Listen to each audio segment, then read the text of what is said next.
Hi, welcome back to the short tutorial. In this video, I will teach you how to put spoiler on the Discord image as you can see on the screen. So how I did it, watch this video till the last end. If this video really helps you out, do subscribe to my channel. So let's start the video.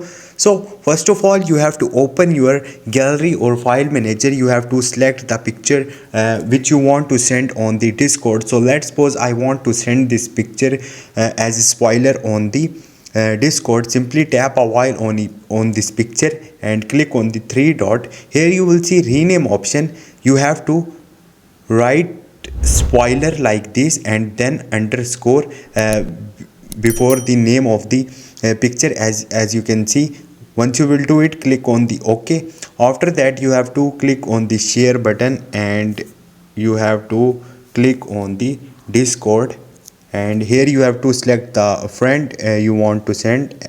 Now you can simply send it. This picture will send as spoiler on the Discord. So this is the way. Hope this video will helpful for you. If you have any question or any confusion, just drop a comment. I will try to help you. Thank you.